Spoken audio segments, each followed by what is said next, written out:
Hello and welcome back, everybody, as we're getting prepared for Game 2 of the series today. Man, Harrisburg showing up huge in that game number 1. The Redbirds on a huge back foot right now, Joshi. So let's talk about what we expect to see from our perspective here, the ground view of the matchup, because we did a lot of prep coming in. If you're on the Redbirds side, you're on the back foot, like I said, how do you bounce back from this? How do you want to approach this one's draft? Well, the big thing that I think ISU has to recognize is that the first 15 minutes of the game were pretty darn even. They came at it with a little bit of a lead in terms of gold early on. They got that level 1 down in the bottom lane, and they had the first 2 dragons. But the big thing they have to pay attention to is recognizing that Harrisburg is going to be way more aggressive than I think ISU was typically expecting. There wasn't a whole lot of engaged tools coming out from the Harrisburg squad, but Shorter Ace just said, oh, they're over there, I'm going. And the fight just started. And if you can be reactive to that, if you can understand that that's how Harrisburg is going to be looking to play, you can draft pretty much the same thing, but just with a little bit more cautiousness and a little bit more proactivity in terms of trying to react to some of these engagements. Yeah, and oftentimes it was the Redbirds that were looking for those engages, right? Like, especially at the early to mid stages of the game, they had the Gorky package, they were looking for that. But I can guarantee Shorter Ace got a couple more big fans in the chat after that performance in game number 1. So if you're trying to hype him up right now, now's the time, Twitch chat. Let's talk about it from the side of Harrisburg. That was a very strong performance. We were talking about it a little bit while the analyst test was going. That was a fairly even game for the first 10 to 15 minutes, but then we just reached that fight at Dragon where Harrisburg exploded with the lead and did not let up the gas. So if you're looking to punch that ticket to the semifinals, what should their approach be going into this pick and ban? Well, I think the interesting thing as we're looking at Harrisburg is they don't necessarily need to adjust all that much, right? You saw that they were able to manufacture some of these leads based off of some of their individual plays, and everything in that draft felt kind of prepared, right? You saw that they were going to pick up the Jinx first. That was something that was largely a denial pick. They picked up the Thresh. They kind of knew the Gangplank and Rumble were going over, and they had something ready for every single pick that the Illinois Redbirds were going to pick up. I think the only thing that might have surprised them might have been the Corky coming into the mid lane. So I really like what Harrisburg has done with their draft and their preparation so far, and I think if they are just on the right page and they are feeling good, run it back. I think both teams can run it back. I think the drafts were not the problem in that game. It was really just a difference in how the two teams executed. I think that if you are on the side of Redbirds, I would encourage them to try and get something that they're a little more comfortable with. They picked all that range that you highlighted before with the Corky and the Ezreal, but we didn't see them play with that range too much. They still were trying to force a lot of engages rather than just poke out their enemies. So maybe get something that is more in their wheelhouse, because this is a team that likes to group up and likes to fight. So I want to see them opt into that. And again, I just want to highlight how much that first pick Thresh really shut them down, because we've seen Nausicaa pretty much only play Thresh up until this point. I know that my co-caster Jolly, who will be on the semifinals tomorrow, was really hyping up this player, saying she thinks he's one of the best supports in the entire event. Well, let's see if we can get something a little more comfortable this time around. We're into pick and ban right now. We do still have Harrisburg on the blue side. They're banning out Gwen Varus. Answers from the Redbirds. Lee Sin taken off the table along with that Nocturne from game 1. Yeah, a little bit interesting to see that they are going to be pivoting to take away the Lee Sin. Incredibly strong solo laner, can sustain a lot of other mages and bruisers out of the lane just using that Safeguard Iron Will plus the Tempest Cripple to move people around. And now we're seeing kind of similar things, right? The Gwen taken off, the Varus Morgana also gone, but notably Viego, a champion that we have been looking forward to for such a long time, is available. But is Harrisburg going to be wanting to pick this up? We've seen teams actually not even opt for Viego. It's made it through entire ban phases and not been picked up in the round of 16, round of 32. Actually, round of 32 is much more popular, but the Thresh ban away is the thing that I like the most, just because obviously Harrisburg were willing to first pick that, and if they know that Nausicaa's not getting it, that was an issue for them. So Udyr is actually the highest priority left for Harrisburg University. There's a lot of priority picks left over. The Jinx is still available. The Viego, if we think it's likely to get picked up, is here. The Rumble can be grabbed, but you don't necessarily need to pick it up right away, right? After you see the Udyr, you know this isn't going anywhere other than jungle. So I feel like Illinois State have a lot of options available to them, and they don't need to necessarily show their hands super early, but they kind of do by picking this Volibear. It's a very simple champion and kind of just goes toe-to-toe with the front line that Harrisburg kind of brought last game. An interesting matchup into Udyr in particular. And there we go. We got our overlay back. Thank you, engineers on the back end. You're lovely people working very hard, and it looks beautiful. So there's the Volibear locked in right there. I've seen this picked into the Udyr before. Still has a very good clear speed, right, and can match up. And they're pairing it with an Aphelios. Thresh has been banned, Harrisburg. You realize that, right? Yeah, what patch are we playing on right now, ISU. Kingus? This feels like something from like 11.5 or something, right? When Aphelios was much more popular, Volibear was much more popular. The Jinx completely disregarded between these two teams as they grabbed the Victor and the Kai'Sa for themselves. This is feeling like a throwback to earlier in the Sealol tournament. Aphelios very strong, but is typically paired with almost exclusively Thresh due to the safety that the champion actually provides to him. Tahm Kench doesn't quite have the same kind of long-range support, and it's going to be interesting to see. We get Druid Dozer as Yone. Man, I haven't seen this in months. It's always banned. It is always banned. It was banned in the last one. And we talked about, Raz was saying he plays control mages. You and I were looking at all these Seraphine Karma bans, these, more enchanter styles. But this is the Druid Dozer special right here. Very exciting to watch this, especially into a Victor, which, doesn't have a lot of defensive options against the Yone pick, right? So that might be an oversight on the side of the Redbirds, thinking that they didn't have to take that away. Or rather, Harrisburg University. Looks like the overlay is a little off, so we'll get confirmation from production and graphics of which team is confirmed on which side. But either way, we can catch up with the rest of the bands. Lilia taken off the table, and Gnar as well.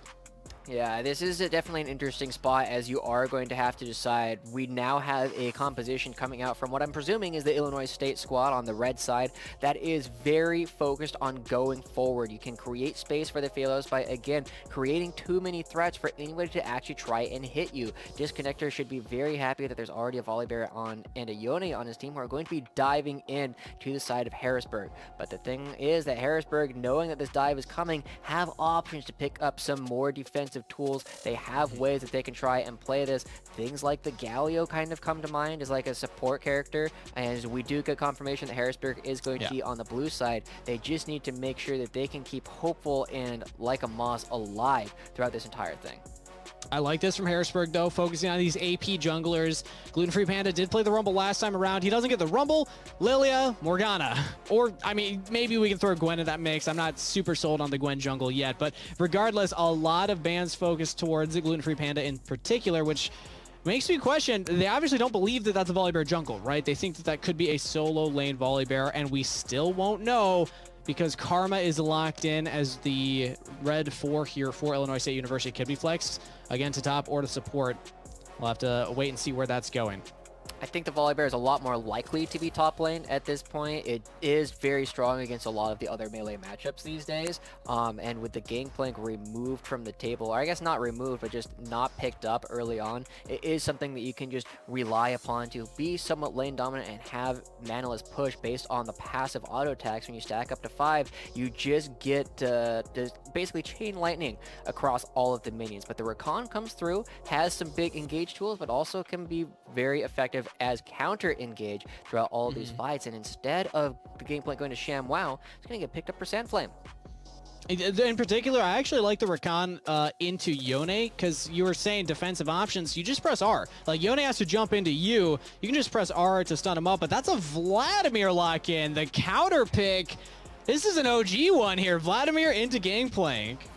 Yeah, this is a spot where Harrisburg were probably the same spot as I was, thinking that this Volibear was probably going to be in the top. So this is a cool counter pick coming up from ShamWow. This is a classic matchup up in the top lane where both of these solo laners are looking to scale really, really hard. Neither of them have a ton of priority, but the difference is going to be in the fact that Gangplank has his barrels coming online a little bit faster. He is a little bit stronger in the first levels 1 through 3, and maybe will be able to provide some support to shorter race as they look to play some of this early game. But it is a question of, at some point, the Vladimir is just going to kill everyone, and there's not a lot you can do to stop it.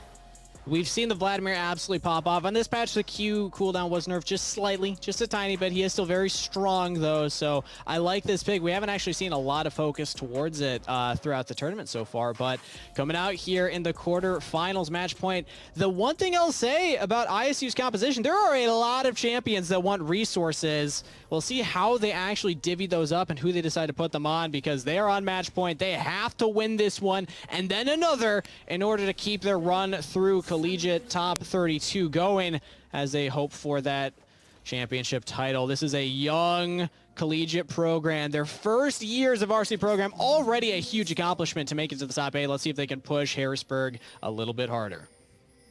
We're starting to see people move around. You're getting a little bit of control down as the ward is placed by Clyde. And interestingly enough, this is an adaptation has become rather surprising to me over the past several months. You go and just place a ward down there to make sure that you're not getting cheesed, and then you can go back and pick up this red trinket, which will allow you to control vision a little bit heavier.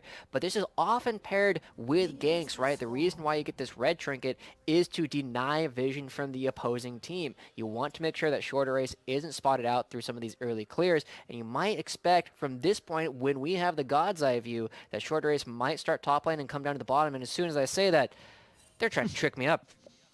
He's going for that bot lane start instead, so junglers will be crossing each other's paths in the early stages.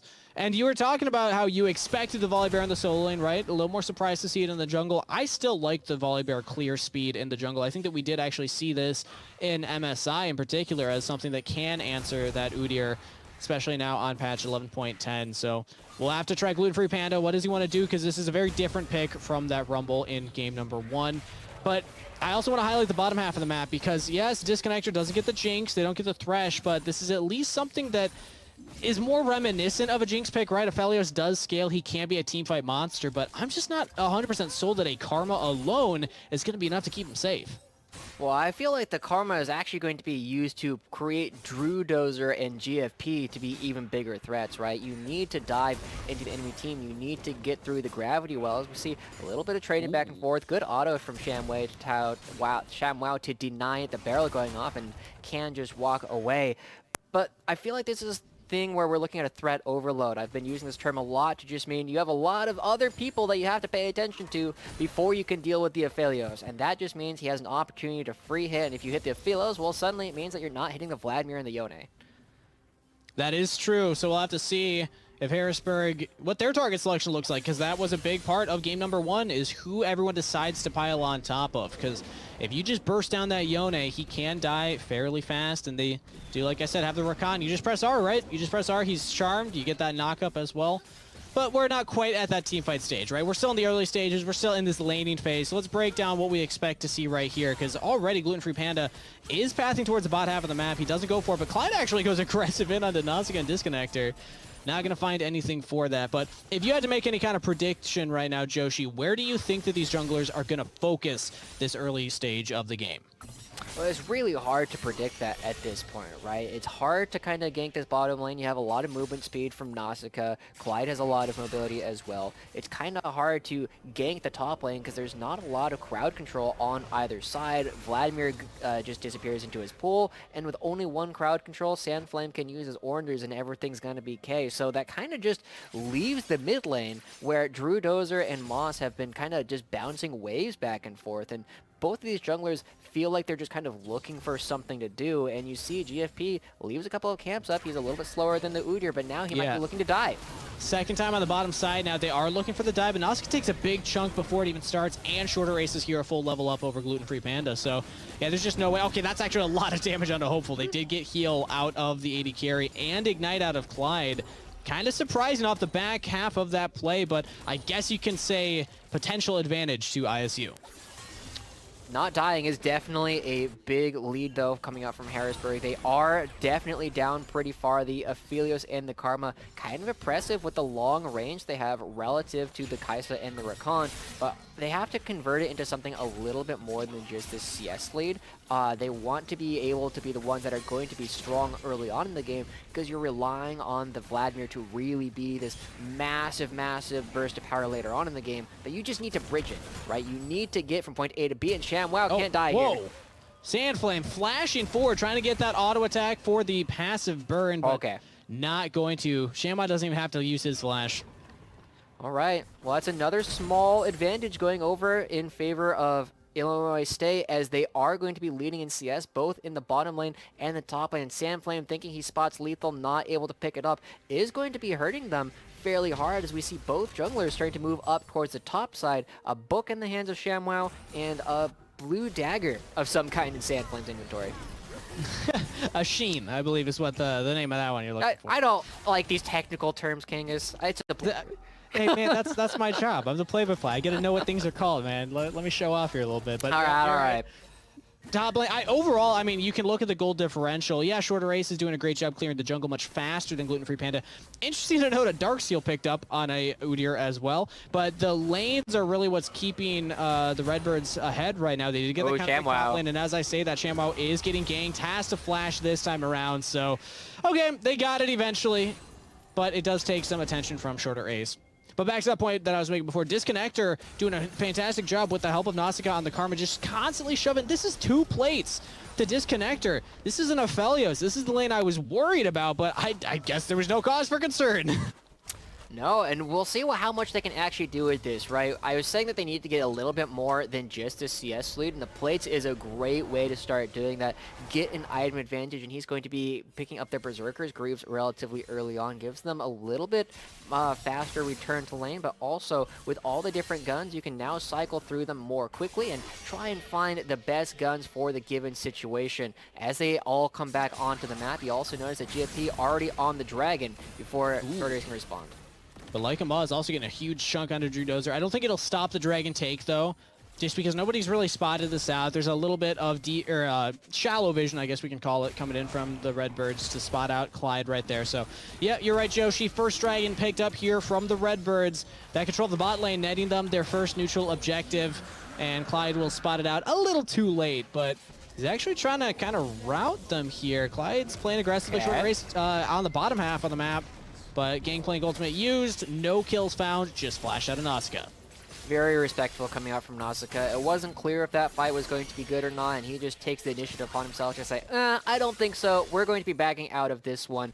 But the big thing, Drew Dozer does use his teleport into the mid lane. They might have been able to take a fight a little bit faster because they do have the extra ultimate coming in from the mid lane. But again, very nebulous about how it's going to shake out. And I feel like we're in a very similar spot as Drew Dozer gets stunned and leaves. It's aggressive. Clyde, though, actually misses the knockup. Just barely out of range. Drew Dozer walked a little bit forward, so... Yeah, he still has ult, doesn't use it there in that mid trade. But yeah, I mean, this is what we expect from Drew Dozer on the Yone, right? Playing aggressively and trying to find these solo kills.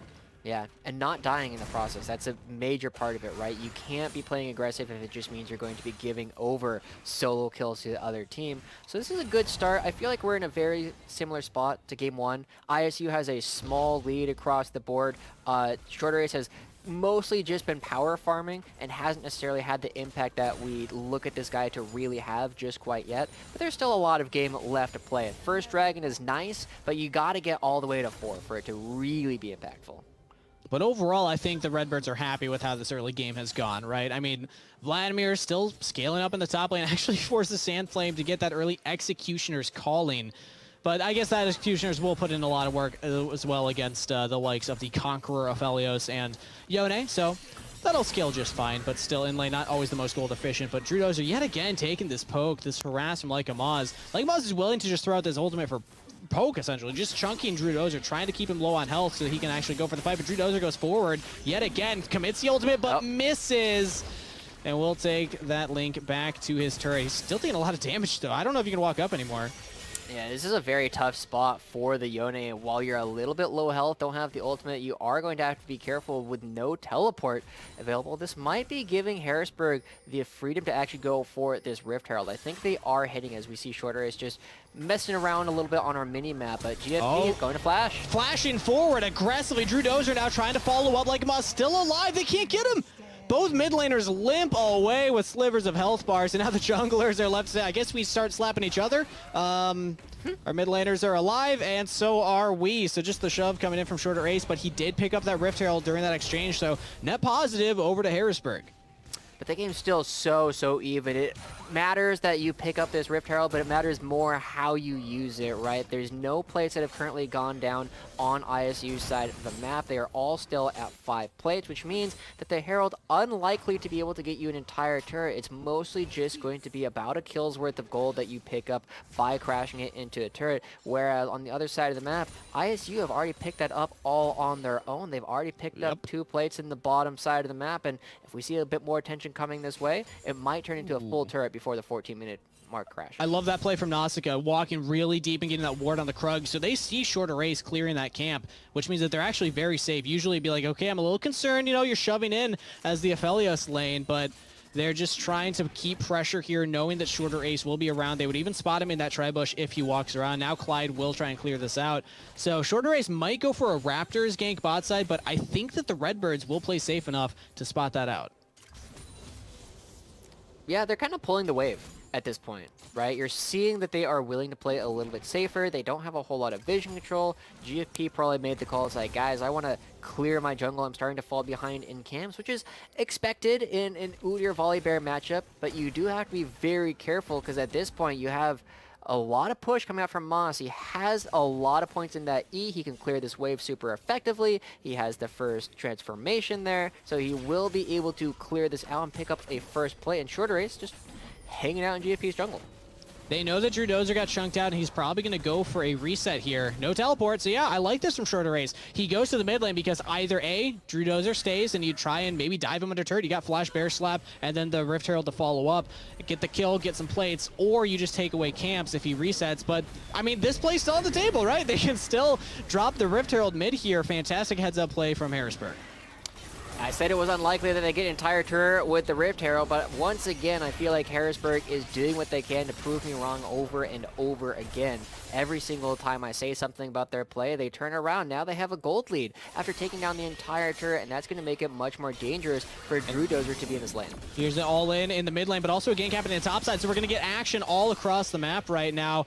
Yeah, look at top. ShamWow, he walks all the way around the turret, but he has the blast cone, so I think he'll probably get out here. Oh, actually, he's pulled. He's pulled. Where's the blast cone going to take him? Oh, no, I think he just misplayed. Their flashes away. Blast cone over the wall, but both his opponents follow. Finally, 12 minutes in, first blood to Shorter Ace. That was pretty funny, I have to say. That was one of the most entertaining sequences. Unfortunately, you can't auto-attack the blast cone if you don't have anything. Oh, Nausicaa blast him over! Nausicaa, that was beautiful. Oh, he flashes the wall. He's not letting Clyde get away, but Hopeful is there to help him out. Oh, that was almost a catch. Wow, that was funny. If Nausicaa pulled it off, that goes on his highlight reel, but not quite. Yeah, now we see all the members down here, potentially a dive. They disable the turret. Yeah, Volibear ultimate, they jump out of Clyde, but he's still alive. He still gets away. And the gameplay goal comes down to clear the wave. The Redbirds just cannot find a play. They can't, but this is the second time that Clyde gets away with basically no HP this game. But this should be a full turret going down in favor of ISU at this point. They have all the damage that they need. They pushed everyone away, and even though it's slow because of all the armor that is stacked up from taking these plates, they are going to be able to take it down, and the game remains very close. Only 600 gold currently in favor of Harrisburg. Most of that can be attributed to Gangplank's farming and the extra gold he gets there, and the fact that Shorter Race has just cleared more camps than the Volibear. Yeah, ShamWow tried to pool to get away from that bear slap. Now I'm seeing why he did that. I thought, why not just try and take the blast cone, but he was afraid. Oh, this is so funny. Yeah. There's a lot of small things that happened there that could have changed the outcome, but at the end of the day, it was a tough spot for ShamWow. He's already past the turret. He's trying to pull off a small miracle. Not quite doing it. I can't really fault him for that. But now as we're starting to see people move up to the top half of the map, we recognize that there's still 2 turrets up there to be taken. There's not a dragon for 3 minutes, and so we're probably going to be slowing down again just a little bit until we wait for this next objective to spawn. I think that if you're Redbirds, you might be favoring that because you just had a solo turret gold go over to Disconnector with all the plates. Okay, they also get flashed out of Hopeful. That's just the cherry on top right there. Joshi, I mean, yeah, the plays kind of been going in Harrisburg's favor, just slightly, right? But then we look at Disconnector on the bottom side and say, this is a major threat that Harrisburg have not dealt with yet. It is still an Aphelios. He still can struggle if he doesn't have something like a Thresh or a Tom Kent to keep him alive, but with the Karma Shields, maybe that's enough. Harrisburg are dancing around the mid, but yeah, they're not finding anything, and the Redbirds, they're happy to slow it down, just keep getting more gold onto Disconnector. To Harrisburg's credit, they do have a lot of ways to outrange the Aphelios, right? Both the Victor and the Gangplank can really push him around with the lasers, the barrels, and the ultimates, and they can make it really hard for his Aphelios to get in, but once he does get in, he's going to be doing a lot of damage. Shorter Race and Clyde are going to have to be very careful when they walk up, and of course, this Vladimir is still ticking away, man. He's got most of an item complete, got the typical garage sale, but Disconnector just goes in. Like a Moss, positioning very aggressively right there. Has to flash the wall, so Summoner Spell down. Almost gets the kill! Almost gets the kill onto Disconnector. That was so close right there. So uses the Summoner Spell and doesn't find anything for it, just pushes Disconnector away. That can be enough, right? We're still looking at Harrisburg. They still have plenty of tools. They scale well. But this game is so different from the game we just watched, Kingus. We saw so much fighting, brawling back and forth. Shorter is finding all these picks. Disconnector trying to find these aggressive plays. Nazca and Clyde trying to hook each other back and forth. In this game, we've got one kill as we crest the 16-minute mark. Another Rift Herald going in favor of Harrisburg. And as the map starts to open and the game becomes a little bit more chaotic, we're going to have a little bit more time to kind of like speculate what they're doing. But a teleport comes through from Drew. Sandflame could be in trouble right now. Flashes away preemptively, but the Yone follow-up is there. Can they chain the CC? Can they get the damage? They have plenty. Drew Dozer picks up the kill. Sandflame will go down. Cross-map play from Harrisburg, but what more is traded? What's the cost? This is always the question in League of Legends. No turret behind Disconnector means that there's a potential flank from a bear. They want to try and go for it, but instead they're going to be aggressing onto the Victor, trying to push people away from the mid lane, and it looks like a large objective trade is Clyde running in. Oh, he's just going for it. Shorter Race has the flank. They're trying to get onto Nausicaa. Disconnector untouched, though. Teleport in from ShamWow. Yeah, the Redbirds will successfully disengage that. Nausicaa almost died. Man, that's twice now that Harrisburg have just barely been away from picking up that kill, but not quite finding it. But Redbirds do actually have the inside track of the Dragon. They just want to get this mid control. Drew Dozer running forward. Does not have the ultimate anymore, but has Karma Shields behind him. And yeah, it seems like Dragon, for now, priority will rest in the hands of Redbird.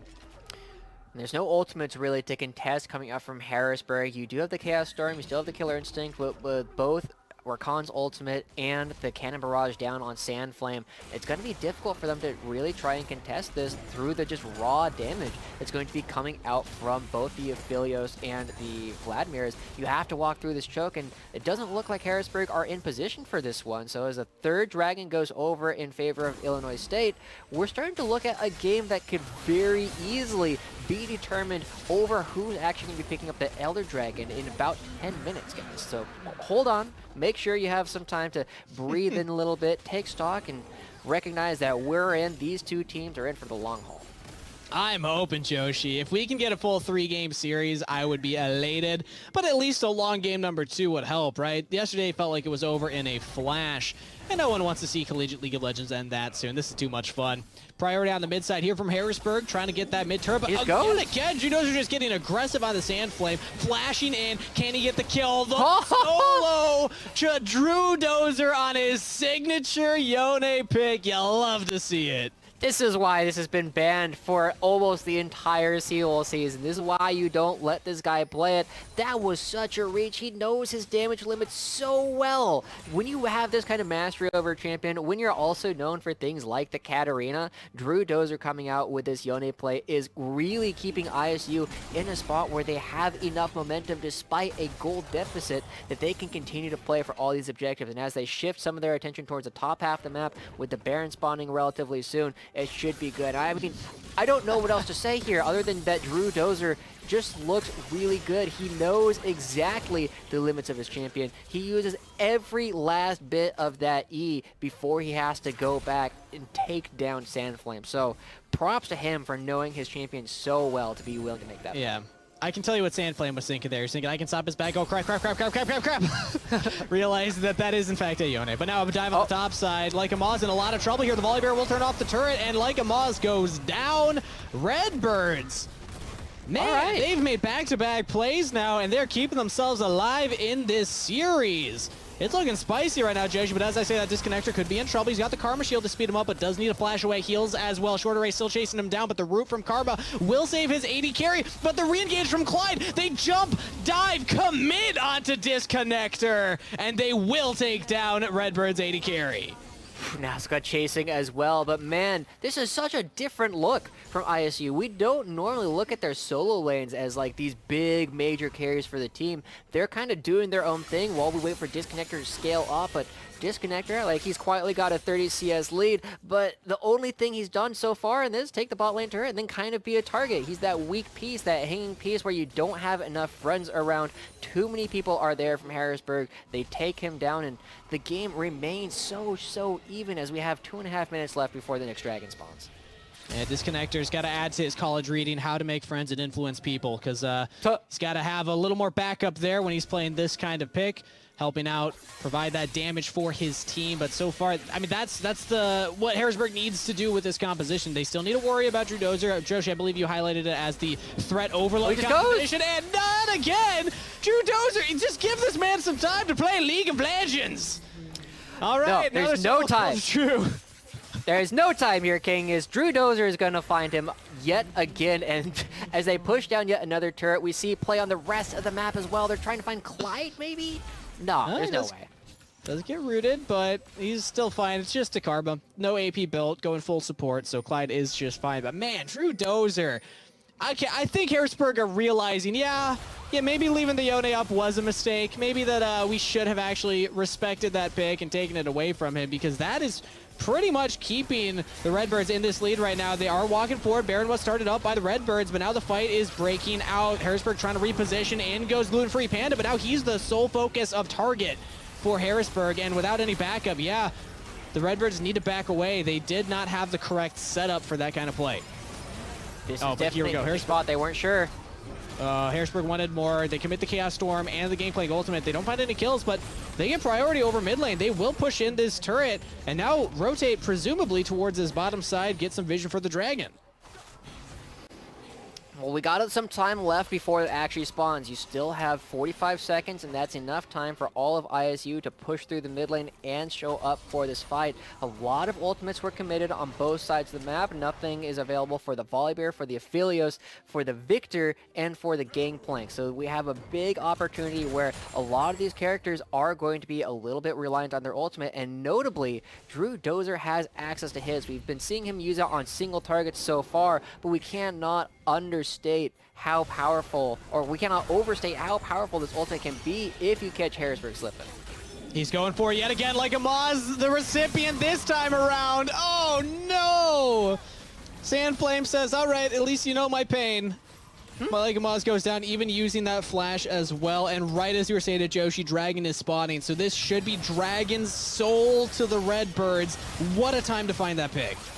This is big. This is going to be the Dragon Soul, as you said, with the 4 dragons straight coming in for ISU, but the gold still dead even. And now one of the big things that we haven't really talked about is the importance of movement speed on every single one of these characters. Everybody knows that Cloud Soul gives you movement speed when you cast your ultimate, but not a lot of people pay attention to the fact that it just gives you movement speed all the time. Vladimir loves having this. He loves having the ultimate up. He loves being able to run super quickly during these team fights, but just having that Volibear running at you a little bit faster every single time is really going to be making Harrisburg a little bit more fearful of any of these picks. In fact, around that, the Karma speed ups with the mythic item of choice there in the Shurelya's, but oh, look at this. That's gross. I mean, yet again, he just does it before Harrisburg is ready. You see, Shorter Ace was still clearing the Raptors by the time Does he do it again? Actually went down. His ult's almost up. His ult is almost up. He's gonna wait. He's gonna do it. This is cruel. Do it against Sandflame, who will get caught out. Oh, he's not walking up. All right. Sandflame smelled it. He was like, wait a minute. I've been through this once before. Oh boy, man, it's so good that he had that spidey sense tinkling. He knew that something was going wrong here, but with all the pressure that Drew Dozer is able to create on the opposite side of the map, ISU now have options to start looking at the Baron. They just need to start getting people here. They really want to take down this mid turret too, so they can get enough space, move their minions past the river in order to set this up. But they don't have a lot of wave clear. They don't have a very easy way to actually lock down this turret. And Drew Dozer being speculative again as they have to run. They saw immediately Drew Dozer on the bottom half, so Harrisburg say engage, engage, engage. But look at what Karma can do here. The Mantra E speeds everybody up. Shirelia is used to speed them up even more. It is so difficult, even for an Udi or Rakan, two of like the fastest champions you think of for engage in the game, to actually get onto anybody from the Redbirds. I'm liking this composition and how it's being played out by the Redbirds. Such a different look from game number 1. They were trying to play with that poke, but committing to the fights. This is a composition where you can commit to these fights a little bit better. See what they can do. You still have, as you said, you still have plenty of tools to try and chase people down. And so now I'm kind of looking at Clyde and Shorter Race to find these flanks, right? There are ways that you can get on top of people without just running at them, because that's what they've been trying so far. It worked well for them in game 1, but in game 2, this Karma has really been creating a lot of space for the team. And we're starting to see ShamWow and Drew Dozer in the sides are starting to exert their will on the game. They are slowly chipping down on these side lane turrets. They're looking for it as much as they can. Drew Dozer has teleport up, so I like the lane assignment of having him on the bottom side, because you were highlighting the Baron priority. It could be on the table, but not yet, as everybody from the Redbirds are actually resetting. Sandflame does sidestep the ultimate this time around, but I think Drew Dozer might still have enough damage anyway. Never mind, he does not. Now Shorter Race has joined in. Drew Dozer might have overstayed his welcome this time around. He turns it back. Oh, he trades a kill? Are you kidding me? 1 for 1, but so much more committed from Harrisburg there.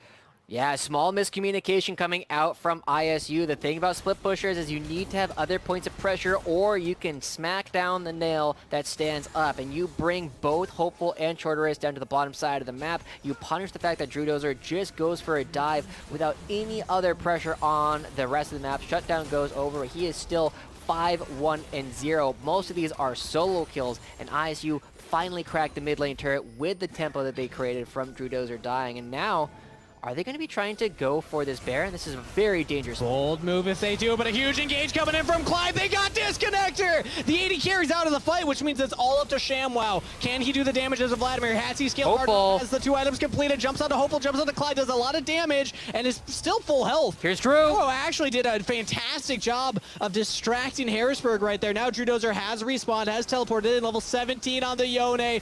This is the big threat now. ShamWow's just a distraction as Drew Dozer engages right onto Clyde. Follow up from Gluten Free Panda. Backs against the wall. The Redbirds will win the fight and set their sights on the Baron. Drew Dozer is so good, man. This is why this team has had so much success in the Proving Ground series. 7-1-1 on this Yone. You ask why we haven't seen it in so long. Well, this is why, you guys. This contest coming through from Moss is so dangerous. Drew will have an option to come over the side. And look at that. He just has to flash away immediately. He flashes the follow-up. He's got so much damage. And Hopeful has no peel. It's just a Victor and a Kaisa. And now ShamWow just continues to chase them down. Oh, this is watch this turn. A really rough position to play from Harrisburg, but the Redbirds are coming on a line right now. They get the Baron. They already had the Dragon Soul. This is looking like a W. This is looking like 3 games, Joshi. This is. Dylan, I think you have to be pretty happy with your prediction right now. He did say that it's going to be a 2-1 either way. We still have room for Harrisburg to come back. They are only down about 4,000 gold at 28 minutes. The Cloud Soul, not the most effective combat stats, and as we get a little bit of look right here, we have to remember that all of this can end up being for nothing. We have an Elder Dragon spawning in just about 30 seconds, and whichever team picks that up, the previous 30 minutes don't matter. You get so much stats off of this, and I can't let ISU go for a coin flip here. I want to see them get the fight before that actually comes up and use it to pull Harrisburg out of their base. So let's do the homework then. Where's the vision? It's all lit up blue right now around that Elder Dragon, spawning in 5 seconds. But mid priority will be difficult for Harrisburg. Shorter Race. They just go for the invade or engage onto Drew Dozer. They try and jump onto him, but he goes golden. Noska turns to kill back onto Clyde, and the Redbirds they're shredding Harrisburg. A clean 5-for-0 team fight. They don't need Elder, Joshi. They're gonna end the game just fine. Oh my my god, Kingus. That's what we said. We were looking for a fight before the Elders spawned as the thing that would determine the game. I was expecting it to be close when I saw them running, and I was expecting them to be able to take down Disconnector or something, but they get nobody in that fight. All 5 members of the Redbirds standing tall as they break down this Nexus. Redbirds fight back. Redbirds in their first ever year as a varsity program are taking Harrisburg to game 3 in the round of 8 as they continue their hopes of getting to those semifinals. Joshi, I thought it might be all done and dusted. Harrisburg had them downloaded on lock, but the Redbirds showing they still got fight left. This is the third style we've seen come out of Illinois. We saw them play around Disconnector in the round of 32, round of 16. We saw them try and play this long-range composition in game 1 of this series, and this time, Disconnector is very quiet because the story is all about Drew Dozer and ShamWow finding these flanks, finding these solo kills, going for all of these big individual plays, and man, not a lot of teams can pull off a 1-3-1, but ISU is showing that they are able to do it, so there is no way that we're going to be seeing a Yone in game 3, I'll tell you that. I'm calling it first ban. First ban. Got to be first ban from Harrisburg right now. We learned our lesson. Keep in mind, maybe they are confident enough to try and counterpick it, but the problem is they like to have Victor, and there's just so little that you can do in that kind of matchup. So, yeah, we're seeing why Drew Dozer is a threat on the Yone, and I'm happy he at least got this performance to pop off on a player with a lot of history in the scene. So, I mean, this really flips the narrative, though. Harrisburg, Raz was saying quick 2-0. He thought we were going home early today, or at least into Series 2 early. Looking a little more competitive right now. So the Redbirds stay alive in their series. We got a 3-game series ahead of us, though. We're stepping away for right now, but when we return, the State Farm analyst will break down what happened in that game, too, so don't go anywhere. We'll be right back.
Welcome back to the 2021 College League of Legends Championship. Illinois State Redbirds Esports have officially pushed us to our first Game 3 of the round of 8, while HU Storm are looking to vie for another way to try and close out this series.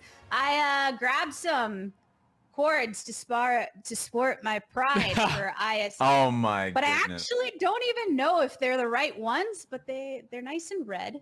I think they fit the bill. And They fit the occasion, considering, for sure. yeah, it fits, it matches what we've got going around. And we did see some fire performances from them, specifically though, Raz. We got to talk about Drew Dozer, what he was able to bring through. And for anyone that may have missed it, we do have some replays that are brought to us by Stream Cap of the amazing moments. Yeah, man, straight bulldoze straight through the enemy team. One thing that I was looking at the enemy comp for this squad, it was going to be the fact that they can play through side lanes, and he played straight through the GP. And then when they actually grouped up for the team, right at the tip of his ultimate, he's able to get the kill on towards Like a Maz. That was beautiful. Full game from Drew Dozer on his Yone. Oh, it hurts to watch. Yeah. I loved just hearing from the casters too, right? This is a pick that has been banned for Drew Dozer prior. People were looking to this to be kind of a standout moment. And Dylan, it did take some time to kind of ramp into the game before we really saw any of that action go down. But in the end, ISU did manage to keep a calm, cool, collected head. Yeah, like you said, I mean, it took a while for ISU to come online in terms of team fights, but that whole time they were just stacking up dragon after dragon after dragon without any contest from Harrisburg, to the point where all it took was one little pick in the mid lane onto Like a Maz, and Soul was secured already for the side of ISU, and Cloud Soul on that team is not bad at all. Yeah, and just taking a look at this fight, it kind of showcases how ISU actually wants to play their fights. The Redbirds, huge disruption. Vladimir, the ShamWow had an insane game, I think. He scaled up really well out of laning phase, was able to just put in a lot of pressure on towards Kaisa and the Rakan, and then in comes Drew Dozer. He consistently forces them into this flank, and it's just perfectly timed. He forced them to fight into him, gets straight into the back line, gets the instant kill on towards Clyde. This is how you want to fight. It really felt difficult from Harrisburg to find a stance in this game, because you're right, they were slow stacking dragons. The early game was pretty rough from Hopefully and Clyde, dealing with an Aphelios and Karma lane, so they were getting chunked out and pushed consistently. And then when you get into the mid game, Vladimir and Yone are doing well in side lanes pushing. Same thing, Aphelios and Karma in the mid lane. They really didn't have much room to breathe this game, so I think the draft will definitely change going into the next one. Yeah, and I think this is ISU's comfort zone. Oh, sorry. I think this is ISU's comfort zone, right? It feels like with ISU, they want these slower paced games. Harrisburg is a team that has Clyde, Shorter Race, these guys that are so willing to just get into the dog pile and to have these scrappy games with dozens of kills. But on the side of ISU, they're a little bit more of a, calm and collected team, a little bit more macro oriented. So I think these slower paced games are good for them. With that being considered, diving into it a bit deeper, Dylan, you're mentioning the fact that on the side of HU Storm, they do great when they kind of get in your face, get those picks that will allow themselves to do so. Is there any champion or kind of strategy that you do want to see coming from the side of HU Storm going into Game 3 to put them a bit more in that comfortable position? I think they need to get a jungler and a mid lane or support combination that can really get things going with Shorter Race and Clyde, because it feels like in game one, a lot of their plays were facilitated through Shorter Race. He was a big part of their, skirmish wins and their Dragon teamfight wins and everything that happened in game one. And in game two, he was just kind of missing. I don't know if it was just the Udyr pick wasn't really, comfort for him compared to some of these like AP and AD skirmish junglers. I don't know. But it feels like they need to change something up for game three, whether it's just their approach to the game or their draft in general. Yeah, I also think that when we see picks like GP and Victor, a lot of it comes down to, well, does your comp support that? Do you have like a lane that you can play through comfortably? Because when GP's picked in the meta in good moments, it's because like, hey, the lane matchup also works out well for you. And this matchup, I think the GP really early on does punish Vladimir, but they didn't do much with it. They didn't dive the Vladimir. There was one opportunity when he was looking for a solo kill, but it didn't work out for him. So you definitely need to see better moments, and if it doesn't work out that way, more playmaking. That's what I would love to see from Harrisburg. Going into the next game, like Thresh, like top lane have Scion, things like these, where you can force the fight on your terms if you don't have push. And we're all going to be looking towards that game number 3 to see what HU Storm bring to the table to change the fates for them, because ISU have selected red side. They will be sticking to the side that they ended up getting the victory on with that kind of slower rolling game. What do you know? Stick with what's working, right? We got more action to come, though. That game 3 we have all been waiting for, baby. I know we all want to see a series go the distance. Hell yeah. Happy to see HU Storm and ISU Redbirds bringing it through. Yeah. So everybody, we're going to see you on the other side of this break. When we return, we will have game 3 of this quarterfinal series that you do not want to miss to find out who makes it into the top 4. See you there, my friends.